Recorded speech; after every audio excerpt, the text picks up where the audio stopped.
Great. And let me let everyone in from the waiting room.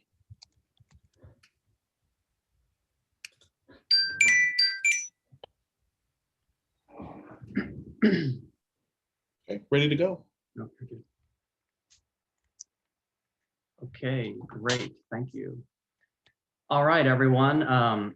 Thank you for joining us today. We're going to go ahead and jump right in. We got a lot to get to in 1 hour. So I want to welcome you all to our panel discussion today, hosted by Young Professionals in Transportation, the Nashville chapter, that is YPT Nashville. Our mission is not an advocacy organization. We are just a group of folks in the Middle Tennessee area who are interested in transportation and urban related issues and concepts and projects and change in our area. And our job for our audience and members is to basically just educate them on everything that's going on. And so we have about one event a month. During COVID, we've had a little less frequency with that, but we are pleased that we can have a formal panel of professionals today to speak with us. We will be going over transportation related careers, or really urban planning and engineering related careers, sort of a catch-all, in collaboration with the ASCE conference, that is the American Society of Civil Engineers conference, which is being hosted and brought to you by Vanderbilt and Lipscomb universities today. So I'm going to jump right in. We have three wonderful panelists who have dedicated their time today to be with us. I'm going to read their bios, and this session is being recorded, and so I'm going to try to get to as many questions as I can and answers, and we can of course follow up with you afterwards. So without further ado, I'm not going to read any of the certifications or letters or numbers behind the names. We are just people today, and we're going to be sharing experiences. So I'm going to start off with Ms. Emery Hartz, who is a senior planner for Stantec, which is a community-driven consulting and design firm. Emery specializes in the National Environmental Policy Act, that is NEPA, Ecological Services, Geographical Information Systems, GIS, and stakeholder and community engagement. Over the past 13 years, she has worked with transportation supporting entities such as TDOT, WeGo Public Transit, the Greater Nashville Regional Council, the Chattanooga Department of Transportation, the Tennessee Human Resources Agencies, HRAs, and the MPOs and RPOs, that is the Metropolitan Planning and Rural Planning Organizations. Emery is a member of Transit Now Nashville and the Tennessee Association of Environmental Professionals. She graduated with a BS in Environmental Science and Geography from UT Chattanooga in 2004, and is certified by TDEC as a Tennessee Qualified Hydrologic Professional. Welcome, Emery. Thank you. Matt Meservey is the director of TDOT's Long Range Planning Division and oversees a majority of the state's multimodal transportation plans and studies. With a unique perspective of project development over the past 2 decades and experience in both the public and private sectors, Matt has spent a lot of his career planning, designing, implementing, and advancing all modes of transportation across the southeastern U.S. His recent projects have involved transit and active transportation planning, corridor studies, data management, and TDM, that is Transportation Demand Management. In his spare time, Matt is a youth golf instructor for the First Tee here in Nashville, and occasionally finds time to dabble in guitars and printing t-shirts. Welcome, Matt. Charlie Santo. Charlie is an associate professor and chair of the Department of City and Regional Planning at the University of Memphis, where he has been teaching since 2005. Charlie earned a BA in politics from Washington and Lee University, a master's of urban and regional planning from Virginia Commonwealth University, and a PhD in urban studies from Portland State University. Charlie teaches courses that focus on urban economic analysis, public finance and planning research methods. Before entering academia, Charlie worked as a principal planner with the city of Richmond, Virginia, where he coordinated the implementation of the city's Innovative Neighborhoods in Bloom program, which has been recognized with the Housing and Urban Development Secretary's Opportunity and Empowerment Award. Welcome, Charlie. Charlie is an old friend, an old professor of mine, and we're so thrilled that he and Emery and Matt are here today. So without further ado, I'd like to open our first question to Emery. Emery, we have a lot of students on today, and I was wondering if you could kind of describe a typical day in the life for yourself, whether that includes transportation or even just urban design or whatever you do in general. Take it away, Emery. Sure, thank you. Well, I've recently joined a new firm, so at the present, I am working on a lot of business development and marketing strategies, and getting to know my new coworkers and peers. It's really important to not only market your clients, but to market yourself to the people that you are working with in your company. But typically, I'm more of a jack of all trades. So I dabble in a variety of disciplines. So sometimes I'm doing NEPA documentation. Sometimes I'm working on a lot of public outreach that supports transportation studies. So it really depends on the day.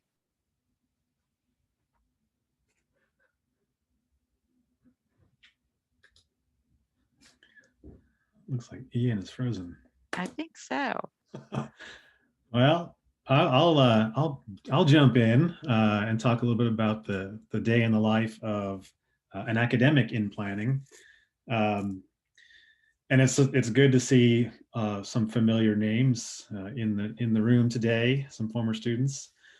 So as an academic in planning, one of the nice things about academia in planning is that the work that we do is still so applied. So I still get to do a lot of active planning work. So a couple of things from just my regular day yesterday.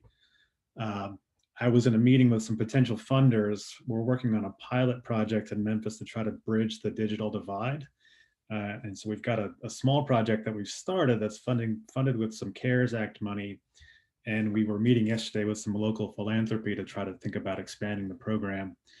But what we're working on is that, Memphis has one of the lowest rates of households with broadband internet access. And that digital divide has always been a challenge, particularly amplified this year during the pandemic when everything has moved online. People that don't have access to those resources are limited in so many ways, including kids in school.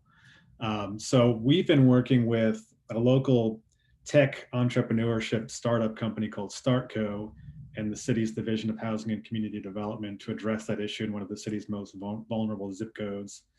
So we are not only working on using this funding to get people in those households subscriptions to broadband, but also working with social work students to provide sort of wraparound services so that the households not only get access to the internet, but they also get trained on how to make the best use of those resources and the whole host of things that you can do with internet access. So that's a project that I've been working on. And then another thing that maybe I can talk more about later is I've been working on creating a student handbook for our new PhD program. We're getting ready to launch a brand new PhD program in urban affairs. That will be a very interdisciplinary, community engaged program with a focus on urban problem solving. So we're excited about getting ready to launch that in the fall. That's great, Dr. Santo. I appreciate that. And Emery, I'm so sorry, but I didn't think I'd have residual damage from tornadoes, but maybe my connection was my fault. So I'm so sorry about that. If we can move along, I'd like to hear from Matt. If we didn't already while I was gone, apologize for that. Great, thanks. So Matt, tell us about your position and what is a huge part of your job of being director of a giant public agency, and how does that differ from where you were? You've got 5 seconds, go. All right, welcome back, Ian. Well, I think, gosh, the hardest part and the probably the most time-consuming part of what I do is really, as a director, you have to kind of manage the staff and the activities that that staff is working on. Kind of along the lines of what I did yesterday was to sit down and meet with some of the supervisors and have that type of progress meeting. We try to get together every week and discuss what has happened in the last week and what's anticipated to come up that might be of concern and we might want to get in front of before it becomes maybe a bigger issue. But for the most part, it's really just a matter of trying to make sure that everything is running smoothly from a division side of things, and hopefully you're ahead of some of those issues that could blow up your day. That's usually what I do. I guess you could call it some juggling. Yeah, no, that's a good answer. It's always tough to you feel like you have your finger in so many pies, and you have so much staff that can help you, but it's like, how do you manage the staff in order to help you? I can understand that would be a challenge too. Thanks for that, Matt. Back to you, Emery, if you could talk a little bit about maybe some advice that you would give, something simple to a student who's maybe a senior or who is already in a graduate program that is about to be enrolled in a graduate program in either engineering or planning or maybe geography. Should they establish a specialty now? Should they keep their options open? Maybe you can talk about what you did when you were in school. Sure.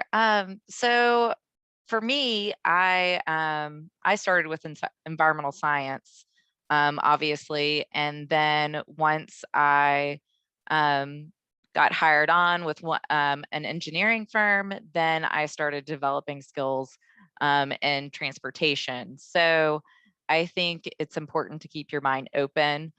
Your interests also, will change through the course of your career. For example, I became really interested in transit studies and things like that and started participating in those more often. So I think that is part of why I decided to maintain that jack of all trades, to maintain my skills, but also enrich, my interests. Yeah, it's a great point. I remember when I was in school, I wanted to just kind of absorb everything and be prepared to talk about anything. But that's not always the right strategy. Maybe it's you want to specialize in the interest, just because you're specializing in something doesn't mean you also don't have an interest in something else. So yeah, keeping your mind open, that's a great point. Dr. Santo, do you think there'd be room for things like what Emery just mentioned in your new PhD program for students? Oh, I think you're muted.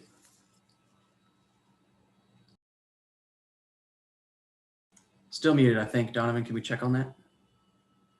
Oh, my bad. That was my fault. Okay. No problem. Go ahead. Yeah, so the new PhD program in urban affairs is it's really pretty broad, right? So it's the disciplines that are involved in it are city and regional planning, social work, public and nonprofit administration, criminology, political science, anthropology, and sociology. So all these social science disciplines, and what they have in common is the ability to look at challenges that cities and that metro areas are facing. And so it's the kind of the combination of those multiple perspectives bringing to bear on solving problems.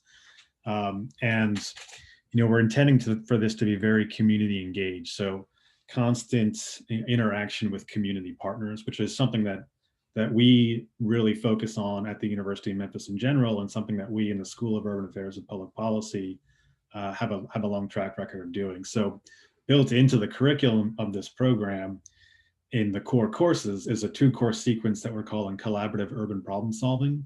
So we will be identifying community partners to work with in those courses, and then applying PhD students who are coming in with master's level knowledge of these various disciplines to sort of get at those issues.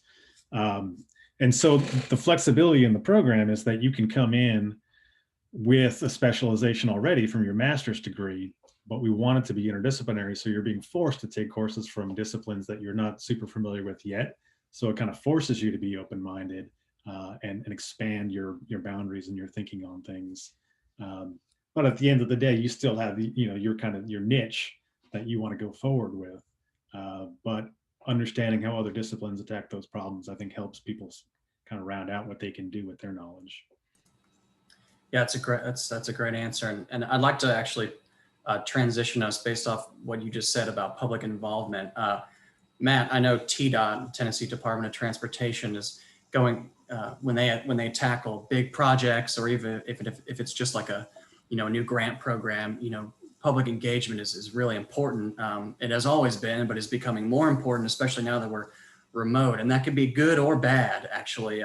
In some cases, it's working even better for our public and our residents for grants and programs. Can you speak a little bit about that, and maybe how we're utilizing technology and keeping our consultant partners accountable for making sure that all voices can be heard on projects? Sure. Well, and as you know, a lot of the public involvement is kind of a federally mandated requirement when we go and do projects like this. But as you mentioned, COVID has created a little bit of that prohibiting some of the in-person meetings that we've normally had. However, I think it's created a little bit of an opportunity because as everybody is familiar with Teams and Zoom and WebEx have become second nature to what we do. So we've been trying to potentially expand on that and incorporate some of the more innovative ways that public involvement has happened. There's a project that's being done right now in Kingsport, their long-range transportation plan update, where part of that project is creating this virtual public involvement room, and it's really kind of cool. If you have a chance, I'll try to find the link and maybe send you the ability to take a look at it. But what it looks like it's an actual meeting room virtually, and you're able to walk around that room and look at some of the materials that you would normally see in an in-person setting. So there's posters and maps, and you can move over to another part of the room and look at look at a survey, answer a survey, provide your input through that, or find the email address that works on that. So, but the beauty of that is that it's open 24/7. So in other cases, these traditional public meetings are only open for a couple hours, and they're limited to somewhat of a radius of where that meeting is being held. So not everybody in the study area potentially has the opportunity to come and visit. So that's one of the things that I think we've been really, that COVID has kind of helped with when it comes to that. And I think that elements of that, once the restrictions have been lifted and we all go back to a new normal, I really feel like that probably will stay in place for the foreseeable future. Yeah, that's a great answer. And it's a great point about, so you mentioned a lot of different ways that people can interact with maps, with surveys, with, virtual involvement, with in-person. So clearly the best approach is kind of a catch-all, because so many different people are from so many backgrounds and different experience levels with, number one, what's going on with this project, what's happening outside, right? Also access to internet, access to smart technology. These things, as planners and engineers, of course, we have to make sure that, everybody's got a seat at the table, because you can't just blanket one strategy to include everyone. It's important to have everybody. So on that note, switching back to Emery, Emery, if you could just describe one of your current projects, or maybe one of your favorite projects that you've done, and kind of how you engage the public with it, however you'd like to address a project like that. Sure. I have a couple. One is a transit study. It's the South Corridor Transit Study that I worked on recently. And with that study, it's a long corridor. So it, includes several counties. So it's a real challenge to kind of cater to everyone, like you mentioned, and to get so many people involved, especially stakeholders, when you have just a wide range of stakeholders in the various counties. So we incorporated creative placemaking, which has been, something recently, added to the planning world, of using art to get people engaged and to collect input on transportation studies.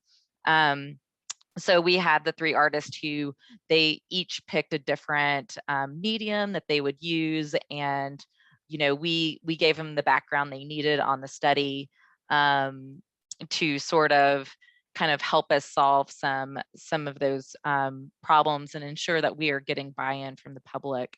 One person worked on documentaries with the disabled community.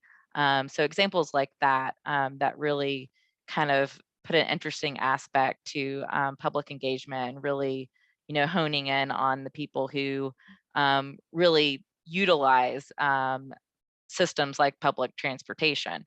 So that's an example of one. We also, with YPT, for that study, did a bus tour and stopped at different transit stops and kind of spoke to the land use prospects with it being a transit stop or a TOD, transit oriented development area. So I think that was a really fun aspect of public engagement and reaching people who are interested in transportation and the younger audience. Another project that I've worked on is the 3rd and 4th Streets improvement study in Chattanooga. That one was, it required a lot of stakeholder engagement. We had a series of charrettes where we involved various groups of people in the area. Obviously, the UT Chattanooga students were one part of the group, business leaders, area neighborhoods, and things like that. So as part of the 3-day charrette, we met with each of them with maps and things like that. And then at the end of the meeting, we were able to capture some of the input that they provided us. Can we, put this pedestrian bridge here or something? And we had a 3D tool, InfraWorks, where we were able to use our engineers to quickly develop or design that idea and figure out whether it was feasible. So that also helped us communicate with the public on being able to kind of take their ideas, but also figure out whether they are ideas that we could use and implement, and explain maybe in a better way why we wouldn't be able to implement some of those ideas. Yeah, great answers, Emery. Those are some really cool projects. And I remember that collaboration we had with the transit stops. That was a great time. One of the common themes I got from when you were speaking was creative placemaking. I was wondering if Dr. Santo, you could talk a little about how creative placemaking and utilizing a city or a community's assets can play into the planning process, and how students do that when they are in a program like yours. Sure. Yeah, I mean, there's lots of examples of that. And like Emery was saying, that's something that has really taken root in the planning community. It's almost like you have to have a creative placemaking component of any plan now, because people are expecting it. But there are a lot of good examples in Memphis. I mean, the prime one, and this was sort of early on in the emergence of creative placemaking, was the revitalization of Broad Avenue in Memphis. And for those who are not familiar with Memphis, Broad Avenue is a street that historically was the east-west corridor into the city as you come in toward downtown. When the interstate, when I-40 was designed, it was supposed to run kind of parallel to that, right through the center of the city, right through Overton Park.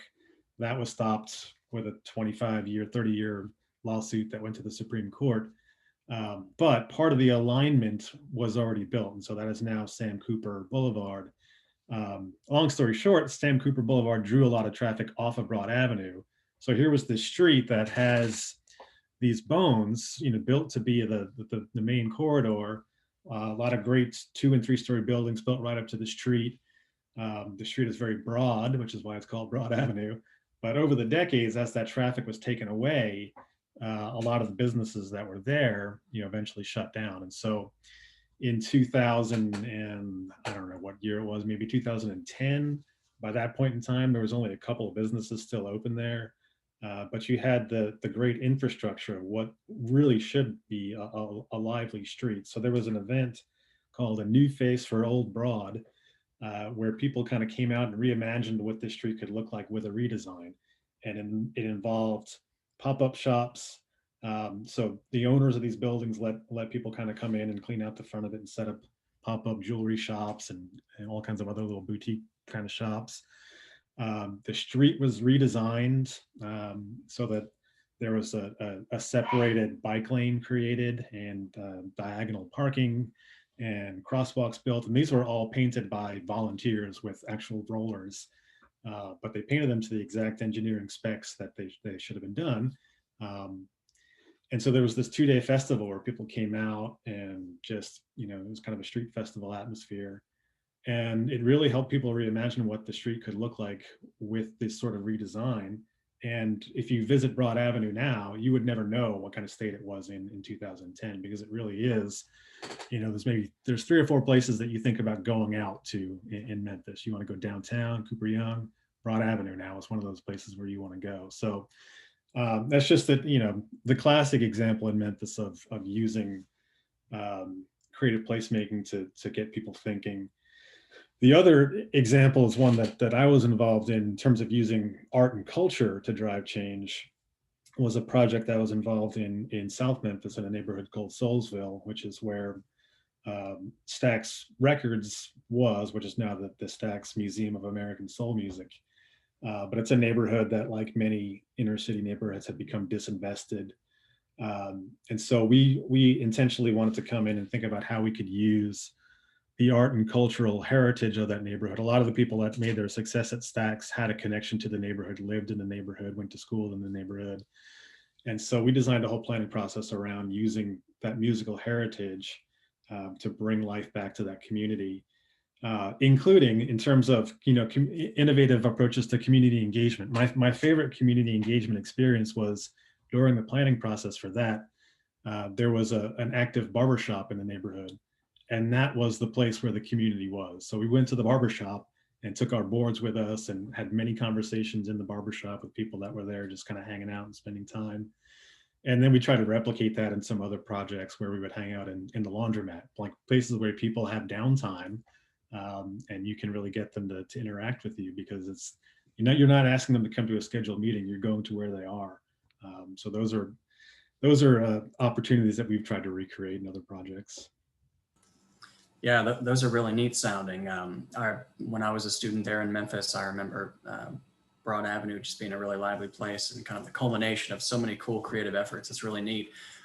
So Matt, I hear what I'm hearing kind of like from all of you speak is that, whether you're a planner or an engineer or a student or what have you, I think it's important to note that, in the delivery of plans or in the delivery of projects, when we were talking about everybody should have a seat at the table, can you describe a little bit about yourself, a transportation engineer by trade, but you also do a good bit of planning work too, or at least you used to, and now you kind of have to juggle those. So for our students who are listening, who are like, wow, this is all sounding pretty neat.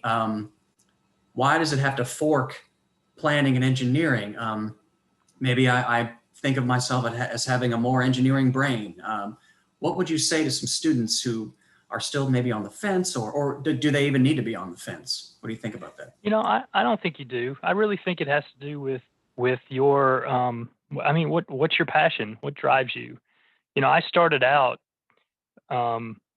when I first tried to declare my major, I started out as a chemical engineer because I loved my chemistry classes in high school.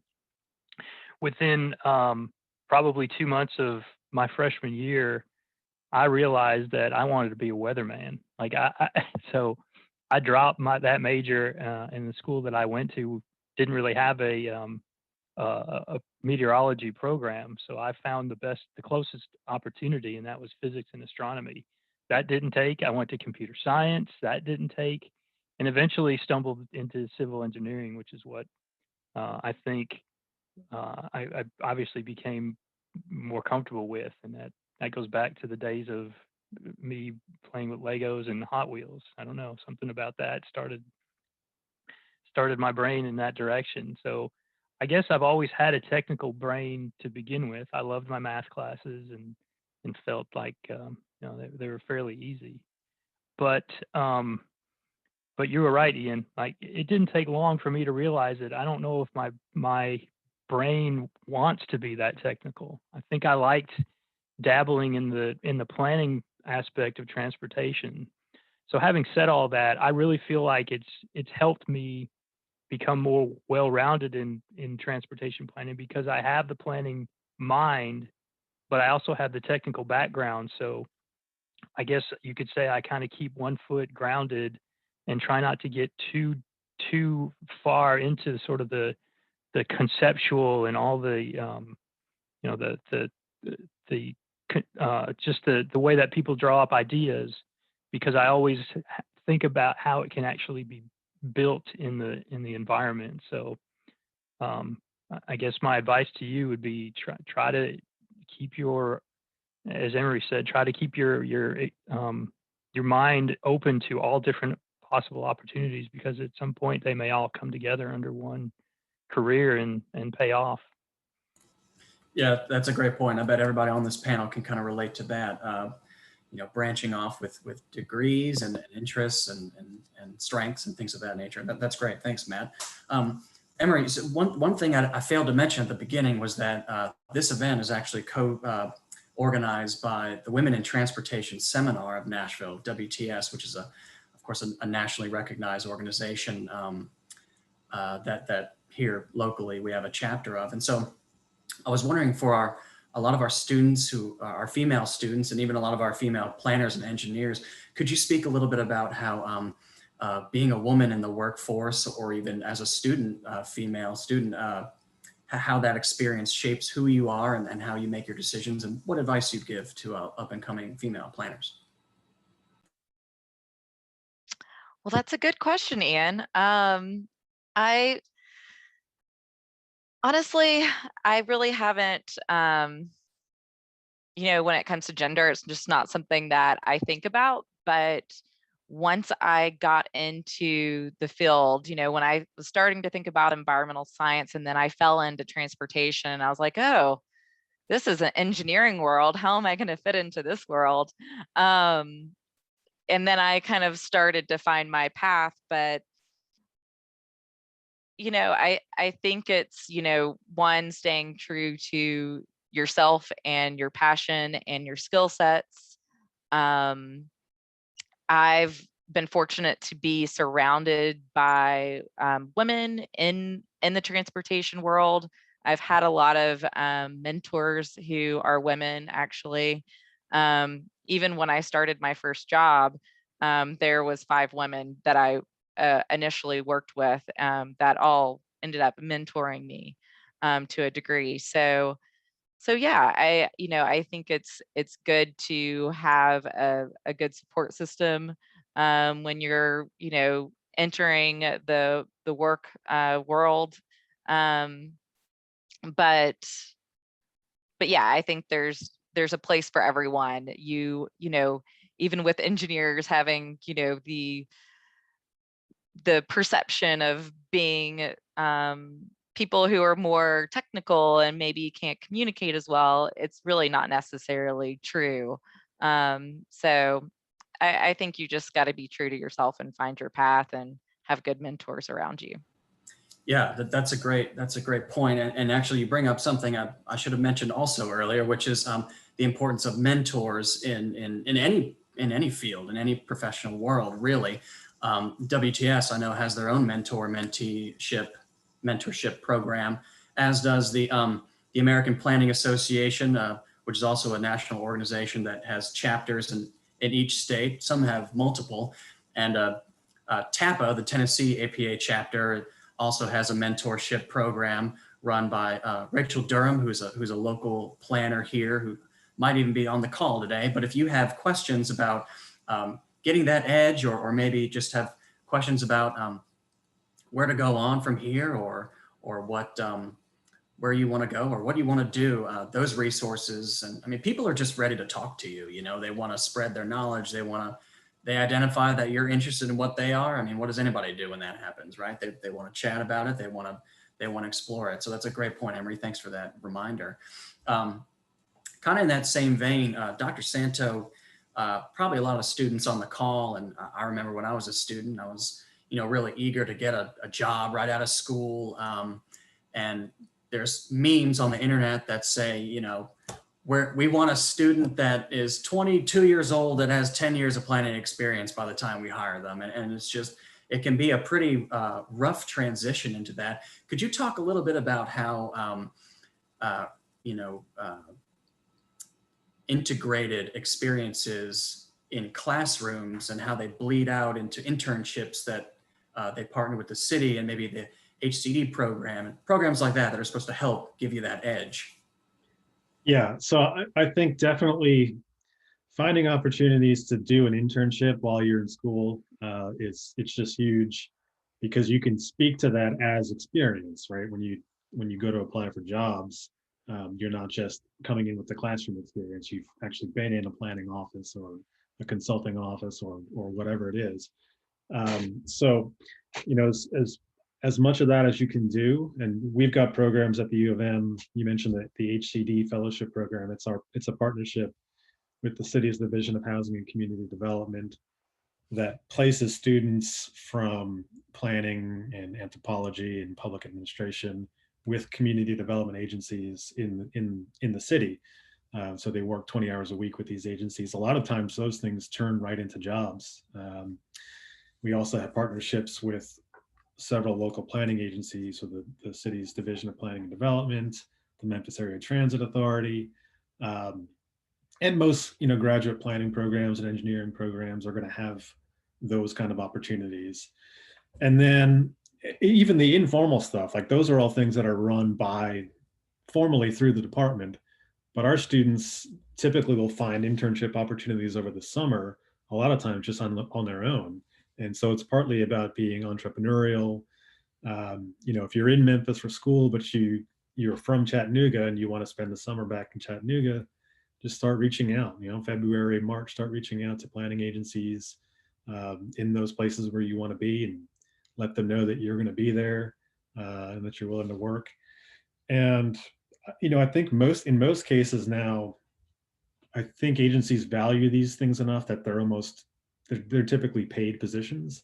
But sometimes you got to work for free to get the experience.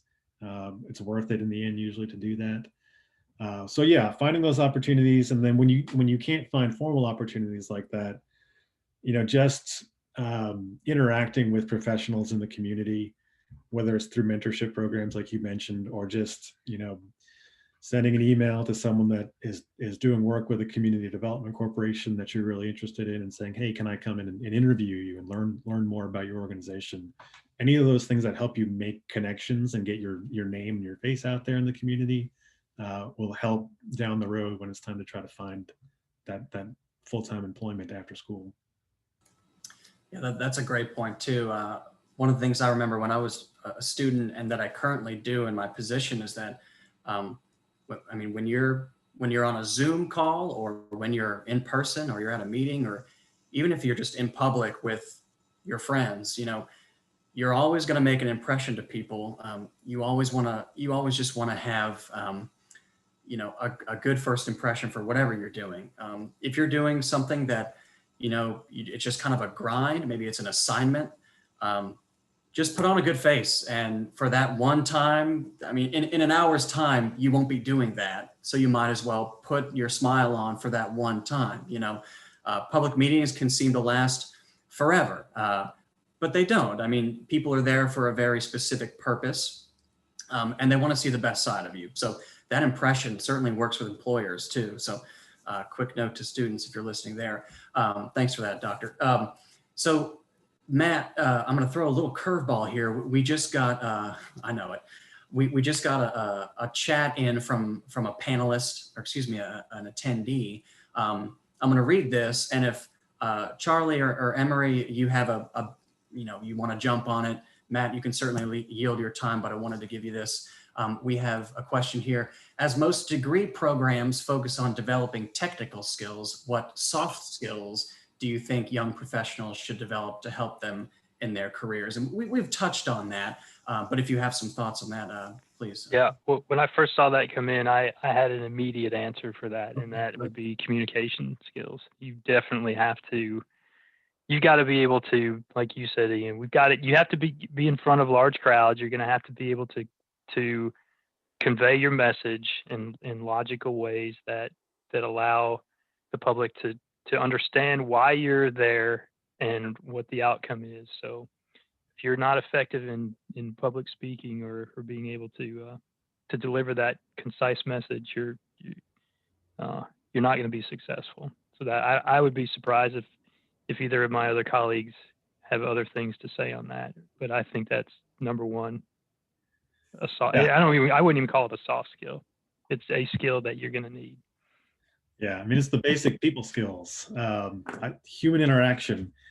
And for me, it's what I mean by that, all the things that Matt said, plus people are hiring you to be a problem solver. And sometimes that requires you to dig up the answer. And so what I find most frustrating in dealing with students working on studios is we'll say, all right, go find this information, figure this out. And then they'll come back and say, well, I couldn't find anything on the web. Well, did you talk to anybody? Pick up the phone, right? So I think people have become afraid of human interaction when they can avoid it. And so people are sometimes reluctant to make a phone call. And that's really going to break down a lot of barriers for you. If you start making phone calls and find the right person to talk to, you'll find that a problem that you think you can't solve has solutions. You just got to find the right person. Yeah, that's great, Dr. Santo. Emery, did you have an immediate response? Yeah, I mean, to pivot off what you guys are saying, I think even when you're working with your peers and things like that, it's always good when, your supervisor asks you to do something that you might not understand or agree with, to make sure that you're communicating well as part of that, but also to follow their direction. Don't question your supervisor's direction. Maybe find a tactful way to go back and ask them, like, okay, so, what was the reasoning behind this? So I've found that that's something that people can encounter, and it's always good to always keep the smile on your face, be polite and respectful, and and you'll really learn something. Yeah, that's a great point too. And I think that we can probably spend all day talking about the communication skills, but I think we can all agree, everybody on here, is that communications and people skills are things that you get better at the more you do them. I mean, the work is going to be as much as you get into it. And I think we can all tell everybody, all the students, that, I mean, you're only going to go so far. Your technical skills are only going to take you so far. I mean, you really need to be able to communicate them in ways that people who are not you are going to understand. And there are a lot of people that are not you. So you might as well start investing in those things right now. So those are great responses. We're going to move on to another question that we Wait, just Ian, hold on real quick. I just Yes. want to say in my world, it is okay to ask questions too. If you don't get it, please ask that question before you go and spend 30 hours trying to assume what somebody was trying to tell you and then have to go and backstep. Please ask the questions prior to diving in. Okay, go ahead. No, that's a great point. I remember thinking about that, not wanting to look stupid or sound stupid, even if it's in a classroom, right? I mean, these are big projects and they're going to have long lasting effects, or they should, if they're done right. And so clarifying it at the beginning is the name of the game, So yeah, thanks for that, Matt. If we could, this is a really neat question I'd like to get to. We've touched on it already a little bit. Could any of you speak to the importance of equity and diversity, the importance of having different voices represented in the profession and with the public? A very relevant question. Does anyone have take it first, please? Well, I mean, I think it's incredibly important to have equity, to have equity in mind in all that we do in planning. And you can't get there without diversity of opinions, diversity of perspectives, diversity of voices involved. When we're trying to plan for the future of communities, and you have to think, what is the composition of that community, and recognize that in most cases, when your approaches are typical public meetings, there are people that can get to those public meetings and there are people that can't. And I think that sometimes breaks down along diversity divides. And so finding ways to address that is important. But also as important is an awareness that we have a huge diversity problem in our discipline, in city planning, right? In terms of what our profession looks like, the makeup of practitioners in the field. We're not doing a good enough job of increasing diversity in people who are studying planning, getting planning degrees, and working as planners. And it's an issue that the APA recognizes. the ACSP, which is the academic organization, recognizes. And I think we need to try to find ways to start breaking down those barriers. And I think one way to do it is to start introducing our world to younger folks, right? To try to get into the high schools and the middle schools and introduce what we do as a career. Because I think, people that are facing the challenges that we're trying to solve don't recognize this as a discipline or as a way to solve those problems. And so I think we can speak the language that 8th graders, 9th graders can understand. Hey, this is why this neighborhood looks this way, right? You don't want it to look like this. Why does it look that way? What are the long-term policy things that have affected this, and start introducing community development and city planning as a career path to start to make a change there. And so there are some local organizations that are doing that with local high schools. And I think that's something that we need to focus more on for sure. That's a great point. Starting early is definitely great. Emery, I know you have particular skills with GIS, and I bring that up because Dr. Santo was mentioning that, with introducing our profession early on, a lot of younger audiences, a lot of kids do better with visual learning. Are there ways that we can use our planning tools to engage them that way early on? Yeah, absolutely. I mean, kind of getting back to that public engagement aspect of things, it's always important to make sure that you're trying to reach people in a variety of ways. And I think GIS is a great tool to demonstrate that. But, when it comes back to what Dr. Santo was saying about reaching people when they were younger, there's disciplines when I was in school that I was not aware of until I reached college. So if I had not gone to college, I wouldn't have known what was out there for me that would have really been an interest. So I second that being a really important aspect of kind of developing diversity and making sure everyone's aware of what their opportunities are. Yeah, that's a great point too. Matt, from a public agency perspective, or even a personal one, can you speak to ways we can engage young people, or even mentor-mentee mentorships, or how does it play in your field, in your world? Well, I don't know if I can add to anything else that hasn't already been said, but I think internships are definitely a good way to introduce. There are opportunities to potentially have.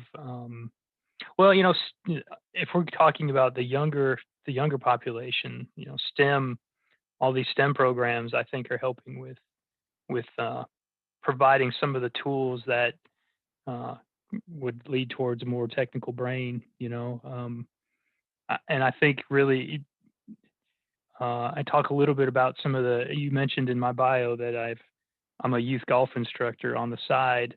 And in order to make that a successful business, you have to introduce the fun aspect of it. So they almost forget that they're learning because they're just enjoying it. And lo and behold, they've actually learned how to swing a golf club and at the same time. And some of those light bulb moments go off. So I really just think that the engagement and the not making it a burden and making it more of an enjoyable experience is how it's going to stay successful. Yeah, that's a great point. I love what you say about, when you learning something or having fun and learning something on the side. That's really neat. I find that happens in adulthood anyway. This is more of not a fun question, but if I were a student, I'm looking for a job and I want to go where the jobs are, or maybe there aren't a ton of jobs or internships or whatever. Would either of you recommend advice against jumping on that first opportunity you get?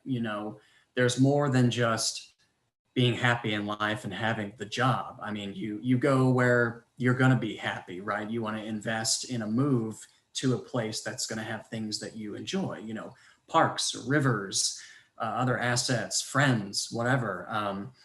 How would you say you could put the gas or the brake pedal rather on, jumping at that opportunity? I was a desperate, hungry student too. I wanted to make something too, but how do you juggle those fun things like, learning to golf or something?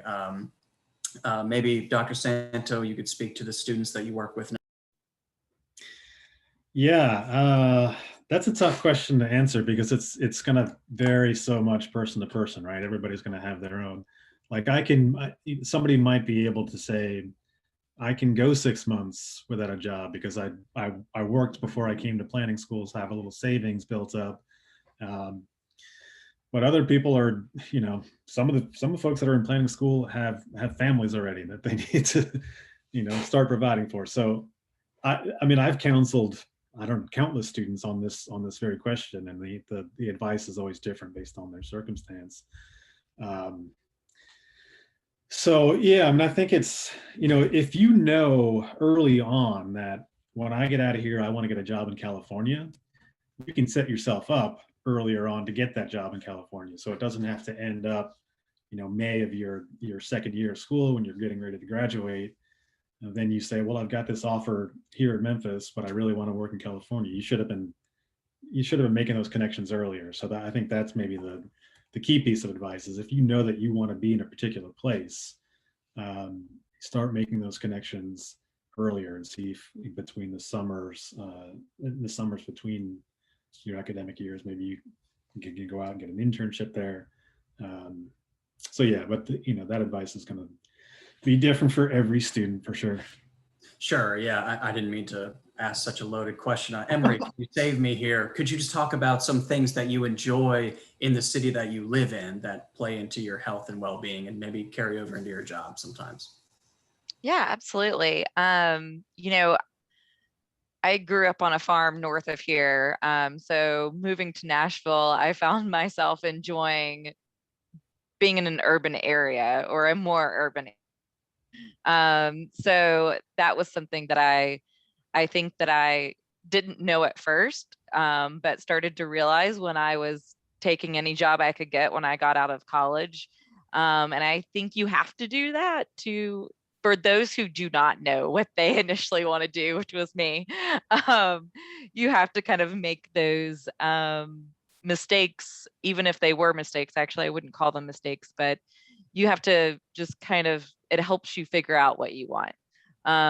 So moving to smaller areas that might have been more rural, and I wasn't maybe as happy in that environment at the time, made me realize that I liked being in that urban area. I liked using public transportation.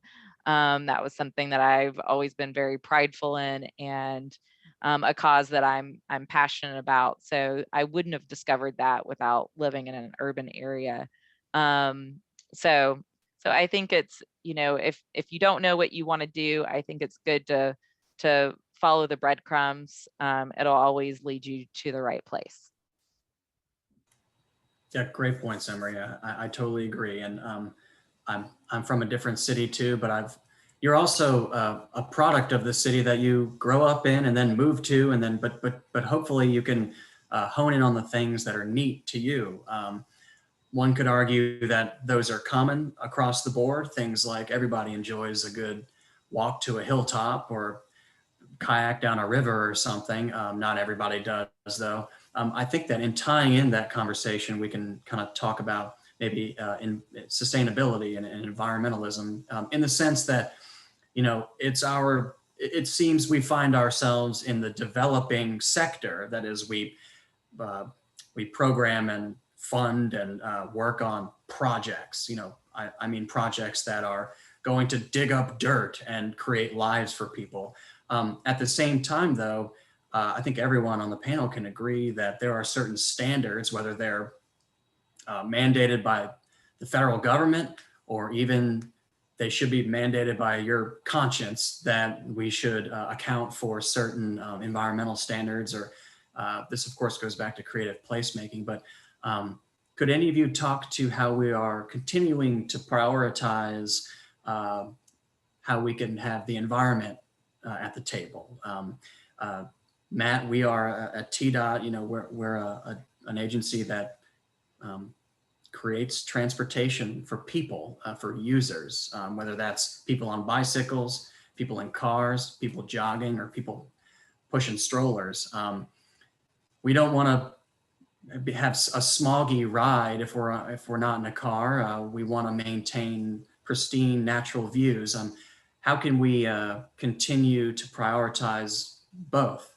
I realize that's a really tough question, and there are books that are printed on that subject, but maybe Matt, you could just start us off. Well, so, my vision, and being in the long range planning division, we get our feet in a lot of the different disciplines, because we're developing a long range plan. We have to be cognizant of traffic, multimodal, environment, all the different disciplines where they're doing their own thing, but we have to kind of bring it all together.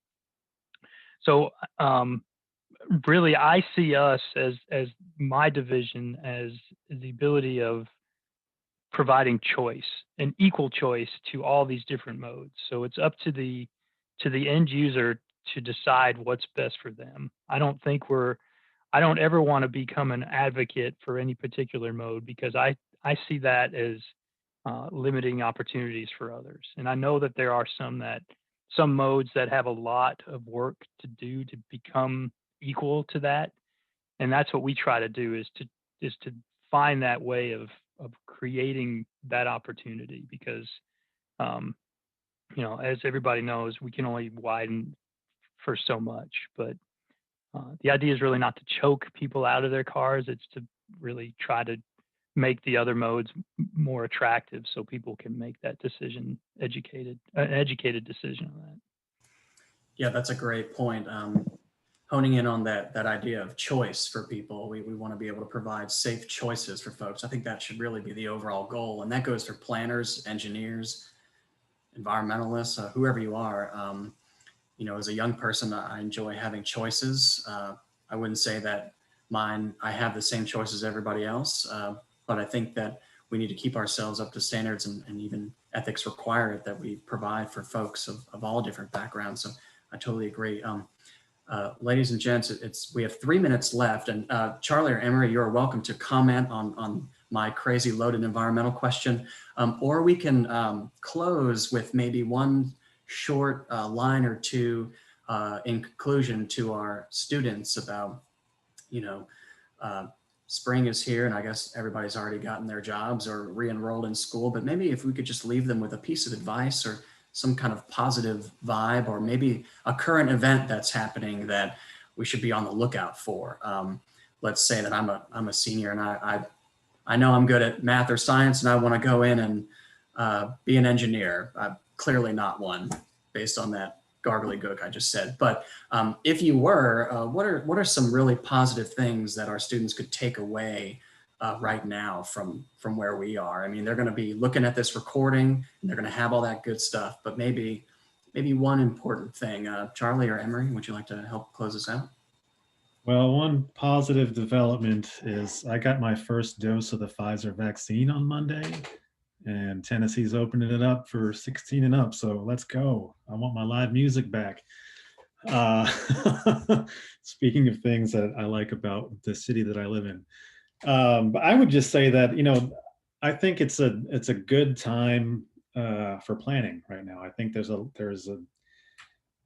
know in Memphis, there's a renewed interest in planning, or a new interest in planning that maybe has not existed for a long time. We finally have a comprehensive plan, our first since 1983, and development is happening. And I think, in Memphis, we're starting to look at what are the implications of all this development that's happening downtown and midtown. And people are thinking about equity, right? Why is it only happening here, and how is it impacting the other neighborhoods to the north and south where it isn't happening? And then we're peeking ahead and saying, well, we know they got a little crazy with development in Nashville, and that caused some gentrification. So how do we avoid that from happening? So I think people are thinking about the kind of things that we study, and the field has value, and we just need to get more people aware of it, and it'll make our jobs easier. Yeah, great point, Charlie. Emery, do you have a final comment, or maybe just something you're looking forward to getting to after we can all return to in person again? Well, ditto on the live music. But yeah, I think reiterating the fact that, to always keep an open mind. You never know what you're going to become passionate about that you could later marry your skill sets with.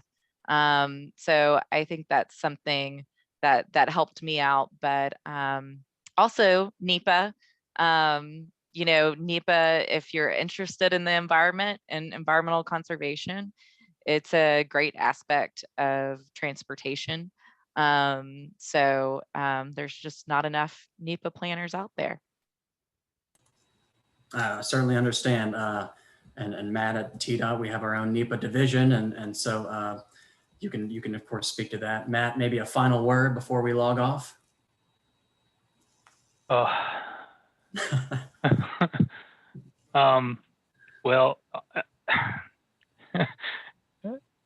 I was gonna joke, stay in school, don't do drugs, but no, I think always keep learning. What you know now will probably become obsolete at some point, and some new technology will take over, or some new disruptive initiative that can change the world again. So never stop learning.